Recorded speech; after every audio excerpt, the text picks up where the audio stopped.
Introduction au contrôle non destructif, les émissions acoustiques. Le principe des émissions acoustiques, comme les tout autres CND, est de déterminer l'emplacement d'un défaut ou la présence afin de déterminer si la pièce est de bonne qualité ou de mauvaise qualité. Pour cela, nous allons exercer une force sur notre échantillon. Si la présence d'un défaut évolutif, alors le défaut va émettre des ondes qui vont être reçues par les capteurs. Les capteurs étant reliés à des amplificateurs, ces informations vont être envoyées à un logiciel sur un ordinateur. Le logiciel va donc traiter ces ondes et on va pouvoir déterminer l'emplacement du défaut. Éléments nécessaires à la manipulation.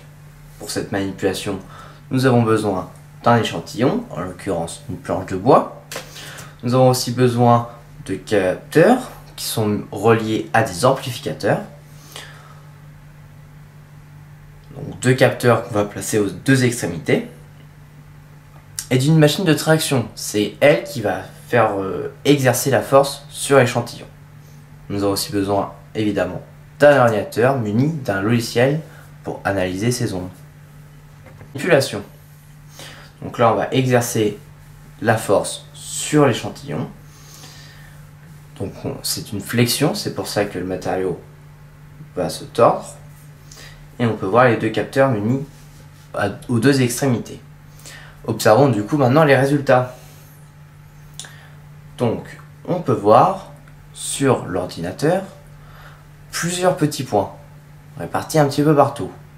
Il faut préciser que l'axe des abscisses représente la longueur de l'échantillon.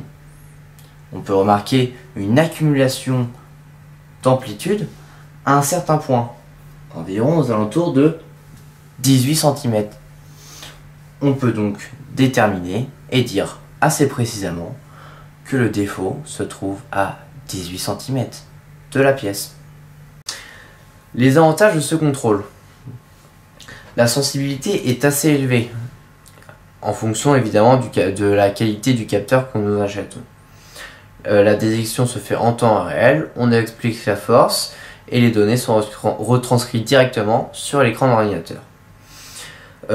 Ça permet une surveillance permanente avec la détection des défauts. Ça veut dire que si on place tout le temps les capteurs sur une machine qui tourne tout le temps avec un écran qui reçoit les informations et qui les transcrit, alors on peut déterminer en temps réel s'il y a eu un défaut qui vient de se, qui vient de se produire, qui vient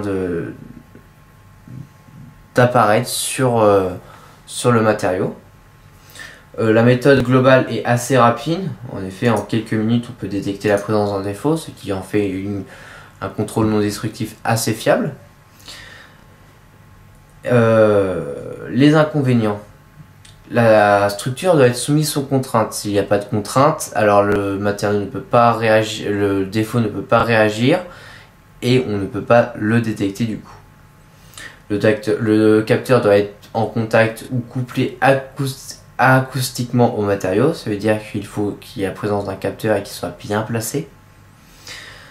La méthode est quand même sensible qu'aux défauts évolutifs et aux transformations irréversibles.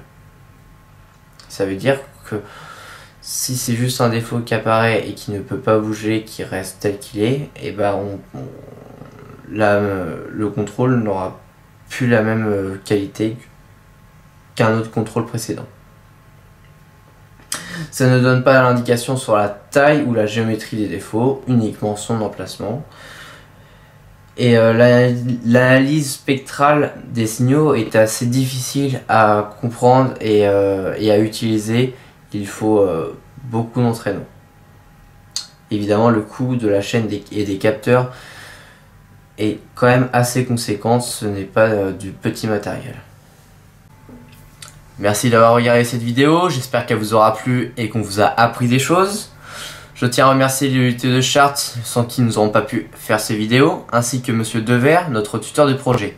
En effet, ces vidéos ont été faites dans le cadre d'un projet de fin d'année de DUT GIM, Génie Industriel et Maintenance. Si vous avez des questions ou si vous avez remarqué des anomalies, n'hésitez pas à les mettre en commentaire, je vous répondrai au plus vite.